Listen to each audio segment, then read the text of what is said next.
जी friends, HPLC जिसको हम high performance liquid chromatography भी कहते हैं और हाई प्रेशर लिक्विड क्रोमेटोग्राफी भी कहते हैं। आज की वीडियो का मेरा फोकस जस्ट HPLC है। HPLC क्रोमेटोग्राफी को डिस्कस करेंगे, बेसिकली होती क्या है और ये वर्क किस तरह करती है और इस पर हम करते ही क्या है। ठीक है, आगे चलने से पहले आप देखिए मेरा चैनल वॉइस ऑफ ज्ञानी और मैं सफदर खान ज्ञानी। देखिए फ्रेंड्स, HPLC जिसको हम हाई प्रेशर लिक्विड क्रोमेटोग्राफी इसलिए कहते हैं कि एक प्रेशराइज्ड प्रेशर पंप लगाओ तो एक प्रेशर बिल्ड करता है, इसी वजह से इसको हाई प्रेशर लिक्विड क्रोमेटोग्राफी कहा जाता है। इसमें होता क्या है बेसिकली, इसमें एक पूरा मॉड्यूल है, एक सिस्टम है जिसमें आपके कॉलम कॉम्पैक्ट एक कॉलम का कंपार्टमेंट होता है, आपके पास एक डिटेक्टर का सेक्शन होता है, एक पंप लगा होता है, एक मोबाइल फेस रिजर्वायर होता है आपके पास और एक सॉफ्टवेयर अटैच होता है जिसके थ्रू ये पूरा सिस्टम ऑपरेट हो रहा होता है। कॉलम बेसिकली क्या है, पहले थोड़ी सी इसके चीज़ों को डिस्कस कर लेते हैं कि कॉलम बेसिकली एक स्टेनलेस स्टील ट्यूब होती है जो नॉर्मली जो है इंटरनल इसका डायज होता है 4.6 नैनोमीटर का होता है और इसकी लेंथ जो अवेलेबल मार्केट में होती है 150 mm भी होती है और 250 mm भी होती है, 100 mm भी होती है। डिफरेंट लेंथ के कॉलम HPLC के अंदर आपके पास अवेलेबल होते हैं। HPLC का जो कॉलम है बेसिकली ये बेसिकली एक कॉलम क्रोमेटोग्राफी की मॉडिफाइड टेक्निक है। ये सेपरेशन का बेस करती है on the basis of polarity. आपके कंपाउंड्स में सेपरेशन होती है और इसको आप डिफरेंट सेंस के थ्रू डिफरेंट प्रोसेस के थ्रू डिटेक्ट करके एनालिसिस कर रहे होते हैं। कॉलम के अंदर डिफरेंट पैकिंग मटेरियल होता है जिसको हम स्टेशनरी फेज कहते हैं। Normally silica very common absorbing material होता है जो एब्जॉर्ब करता है चीज़ों को। सिलिका जिसपे SiOH ग्रुप अटैच होता है जो बहुत बड़ा रोल अदा करता है, बड़ा इंपॉर्टेंस इसकी। ये इसका पार्टिकल साइज होता है, डिफरेंट पार्टिकल साइज के कॉलम के अंदर ये पैकिंग मटेरियल होता है। जितना पार्टिकल साइज कम होता है कॉलम के अंदर surface area for molecule for different molecule for the separation ज्यादा होता है। ठीक है, पार्टिकल साइज कम होगा तो सरफेस एरिया कॉलम के अंदर मॉलिक्यूल के लिए बढ़ जाता है और कॉलम की एफिशिएंसी अच्छी होती है और आपकी पीक शार्प आती है। ये पॉइंट याद रखिएगा हमेशा। कॉलम की पीक शार्प होने में कॉलम के अंदर जो पार्टिकल साइज है पैकिंग मटेरियल वो जितना कम होता है पीक उतनी शार्प आती है और सेपरेशन आपकी उतनी अच्छी होती है।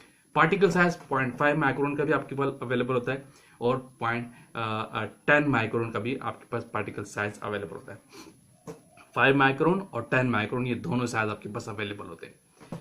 ठीक, ये तो हो गया एक कॉलम। फिर इसके बाद आती है प्रेशर पंप। पंप एक वो सिस्टम है जो एक कॉलम के साथ अटैच होता है जो पर्टिकुलर प्रेशर प्रोड्यूस करता है। नॉर्मली कॉलम के अंदर जो एक प्रेशर लिमिट होती है 5500 PSI होती है, डिपेंड करता है मॉडल कौन सा है। नॉर्मली 5000 PSI का प्रेशर मैक्सिमम लिमिट होती है किसी भी पंप की।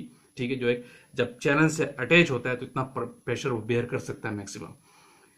ठीक है, एक प्रोड्यूसर सिस्टम बनाते हैं, लेकिन इसके साथ कॉलम से पहले एक आपका इंजेक्शन कंपार्टमेंट होता है, मॉलिक्यूल सेक्शन होता है जहां से आपका सैंपल इंट्रोड्यूस होता है सिस्टम में और वो एनालिसिस में जा रहा होता है। ठीक है, इसके बाद एक डिटेक्टर वेरी मेन रोल है, बहुत बड़ा रोल है। इसके अंदर आपका लैंप लगा हुआ अटैच होता है और डिफरेंट टाइप्स का डिटेक्टर मॉलिक्यूल मार्केट में अवेलेबल है।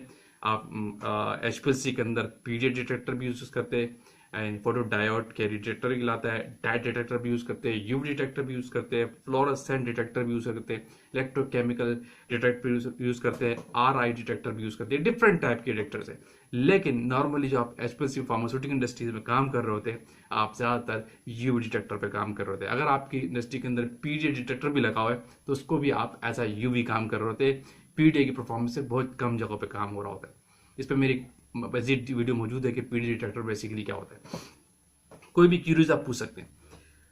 ठीक है, डिफरेंट टाइप्स के डिटेक्टर आप यूज। डिटेक्टर का काम क्या होता है, जो आपकी कॉलम के अंदर सेपरेशन हो रही होती है कंसंट्रेशन की, वो जब पीक सेंस में कंसंट्रेशन डिटेक्ट होती है तो ये डिटेक्टर उसको सेंस करता है और थ्रू इसके साथ अटैच होता है कंप्यूटर सिस्टम सॉफ्टवेयर। वहां ये इलेक्ट्रिकल सिग्नल्स को कंसंट्रेशन से पीक एरिया की फॉर्म में आपको दिखा रहा होता है और आप उसकी बेस पे आप कंसंट्रेशन मालूम करके चीज़ों की कैलकुलेशन करते हैं। ये थोड़ी सी मोनोग्राफ है, एक ऑर्गेनोग्राम है, एक डायग्राम है HPLC की कि बेसिकली HPLC होता क्या है और इसमें क्या क्या चीज़ें अटैच होती है और उसमें क्या क्या परफॉर्मेंस होती है। ठीक है, कॉलम कंपार्टमेंट, ठीक है, डिटेक्टर, पंप और एक डेटा एनालिसिस। इसके साथ एक बड़ी इंपॉर्टेंट चीज डेफिनेटली कॉलम के साथ जो होती है मोबाइल फेस का एरिया, रिजर्वायर का एरिया, जो एक मूविंग सॉल्वेंट होता है जो आपके सिस्टम के अंदर पूरा मूव करता है। कि डिफरेंट कंसंट्रेशन, डिफरेंट पोलरिटी का कंपोजिशन होती है मॉलिक्यूल्स की, डिफरेंट सॉल्वेंट्स की, जिस पे बेस पे आप पोलैरिटी क्रिएट करते हैं। डिपेंड करता है कि आपका मॉलिक्यूल किस तरह का है, उसकी कंपैटिबिलिटी बनाते हैं और एक सेपरेशन क्रिएट करते हैं थ्रू HPLC कॉलम। ठीक है, कॉलम हार्ट ऑफ HPLC भी कहलाता है। क्यों? बहुत बड़ा रोल है कॉलम का। इसके साथ अटैच है आपका मोबाइल फेस। ठीक है, ये होगी HPLC के सारे मॉड्यूल्स और सिस्टम क्या क्या। अब थोड़ी सी बात करते हैं कि बेसिकली ये वर्क किस तरह करता है, HPLC पे काम किस तरह करते हैं और क्या पर्पज होता है मेन। तो देखिए फ्रेंड्स, HPLC का जो मेन पर्पज है, मेन काम है, आज की वीडियो का फोकस जस्ट HPLC क्रोमेटोग्राफी है। HPLC का जो मेन काम है, आप किसी भी कंपाउंड की कंसंट्रेशन मालूम कर रहे होते हैं कि उस पे उसकी स्ट्रेंथ क्या है, बेसिकली उसकी कंसंट्रेशन क्या है, उसकी एफिकेसी क्या है। अगर हम एसए की सेंस से बात करेंगे तो उस कंसंट्रेशन को मालूम करने के लिए कुछ रिक्वायरमेंट आपकी होती है। उसके लिए रिक्वायर्ड होता है आपका एक स्टैंडर्ड मॉलिक्यूल। ऐसा नहीं कि आपके पास पैरासीटामोल का एक मॉलिक्यूल है या ग्लूकोज का कोई मॉलिक्यूल है, आप उसको HPLC पे लगा दें और उसकी आपको पीक आगे आप आइडेंटिफाइड कर ले, पॉसिबल नहीं है। उसको आइडेंटिफाइड करने के लिए आपको एक कंपैरेटिवली स्टैंडर्ड रिक्वायर्ड होता है HPLC के अंदर। इस क्रोमेटोग्राफी टेक्निक्स के अंदर आपको एक कंपैरेटिव स्टैंडर्ड रिक्वायर्ड होता है। प्योर कंपाउंड जब तक आपके पास नहीं होगा किसी दूसरी चीज के अंदर आप, क्योंकि और अगर सैंपल है आपके पास, उसके अंदर बहुत सारी दूसरी पीक्स पे आ सकती है, एक्सीपेंट्स भी हो सकते हैं, तो उसको कंपेयर करने के लिए आपको एक कंपैरेटिवली एक स्टैंडर्ड होना बहुत जरूरी है। होता बेसिकली क्या है, एक आप मोबाइल फेस डिजाइन करते हैं as per molecule, as per compound, उसकी नेचर को देखते हैं डेवलपमेंट के बाद। ठीक है, मोबाइल फेस आपके पूरे सिस्टम के अंदर मूव कर रहा होता है। सिस्टम को आप पहले अलाइन कर लेते हैं बेस लाइन पे प्रॉपरली, और उसकी स्टेबल होने के बाद, आपका वाटर चलने के बाद कॉलम आपका वॉश होना चाहिए। उसके बाद एक सैंपल को इंट्रोड्यूस करते हैं थ्रू इंजेक्शन, ठीक है, उस सिस्टम के अंदर। लेकिन जो सैंपल की पीक आ रही होती है उससे पहले आप एक स्टैंडर्ड चलाते हैं। उसके क्राइटेरिया एसओपी आपके पास होता है कि 5 रेप्लिकेट लगाए जाते हैं और फिर उसकी एक RSD निकाली जाती है। उन 5 रेप्लिकेट के दरमियान deviation not more than 2% RSD कहते हैं। ठीक है, वो पे आप कैलकुलेट करते हैं। 5 स्टैंडर्ड चला लेते हैं आप, और उसके बाद आप एक सैंपल इंट्रोड्यूस करते हैं जो आपको रिक्वायर्ड होता है, उसके 2 रेप्लिकेट लगाते हैं। अब जो स्टैंडर्ड की पीक आ चुकी होती है जिस रिटेंशन टाइम पे, उस रिटेंशन टाइम अपने सैंपल्स जो अननोन सैंपल होता है उसकी पीक को आइडेंटिफाई करते हैं, वो उसी टाइम पे आने चाहिए। इस तरह कंपैरेटिवली दोनों की आप एक कैलकुलेशन करते हैं, उसका पूरा एक प्रोसीजर है। आप कंसंट्रेशन मालूम करते हैं कि कंपाउंड कौन सा था, कंपाउंड को आइडेंटिफाइड कर लेते हैं इस थ्रू टेक्निक। ये बेसिकली एक प्रिंसिपल है। ठीक है, जब वो डिटेक्ट हो रहा है कंपाउंड सेपरेशन, जैसे कॉलम के अंदर इल्यूड होता है और जैसे उसमें सेपरेशन फॉर्म होती है और फिर अपना रिस्पॉन्स शो करते हैं डिटेक्टर में, तो डिटेक्टर एक पीक की फॉर्म में क्रोमेटोग्राम की सूरत में आपको डिस्प्ले दिखाता है। वो क्रोमेटोग्राम थ्रू सॉफ्टवेयर आप इंटीग्रेट करके निकालते हैं और फिर उसकी कैलकुलेशन करते हैं। सिस्टम के थ्रू भी कैलकुलेशन हो सकती है, लेकिन नॉर्मली प्रैक्टिस ये होती है कि आप सॉफ्टवेयर के थ्रू उसको निकाल लेते हैं। अच्छा, ये पूरा सिस्टम जो है HPLC का वर्क कैसे करते हैं, जो मैंने बताया कि बेसिकली मेन पर्पस क्या है कि किसी भी चीज की कंसंट्रेशन मालूम करना। ठीक है, अगर हम फार्मास्यूटिकल इंडस्ट्रीज की बात करते हैं, ज्यादा वहां यूज हो रहा होता है, तो वहां पे एसए परफॉर्म कर रहे होते हैं। एसए में आप बेसिकली किसी चीज की कंसंट्रेशन ही मालूम करते हैं।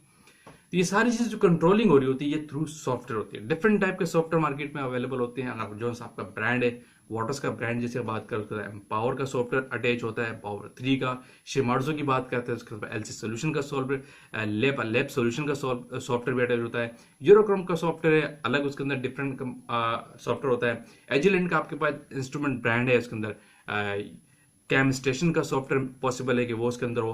तो डिफरेंट सॉफ्टवेयर होते हैं, थीम सेम होती है और ऑपरेट करने का तरीका थोड़ा थोड़ा सॉफ्टवेयर का डिफरेंट होता है। थ्रू सॉफ्टवेयर आप ये पूरा सिस्टम चलाते हैं, बैच सीक्वेंस बनाते हैं और सीक्वेंस रन की सीक्वेंस बनाते हैं, एक मेथड फाइल डेवलप करते हैं, पूरा एक प्रोसीजर इसके तहत आप अपने कंपाउंड को एनालाइज करते हैं। ये मेन पर्पज होता है HPLC का, जो आपका फोकस है खास का। मतलब यह है कि उसका मॉड्यूल्स कौन कौन से होते हैं मैंने वो थोड़े से बताएं, और वर्क कितना करता है, किस तरह करता है, इस पे आप कंसंट्रेशन मालूम करते हैं थ्रू सेपरेशन। एक सेपरेशन टेक्निक है, हाई प्रिसाइज टेक्निक है, फार्मास्यूटिकल इंडस्ट्रीज में खासकर स्पेशली इसका बहुत ज्यादा फोकस होता है। तो मेन पर्पस इसका वर्किंग के लिहाज से देखेंगे तो किसी चीज की कंसंट्रेशन मालूम करना, ऐसे परफॉर्म आप कर रहे होते हैं। क्लियर, एक शॉर्ट वीडियो थी, थोड़ी सी लेंथी हो गई, डिटेल था कि HPLC बेसिकली है क्या और वो किस तरह वर्क करता है। Thank you for watching, Allah Hafiz.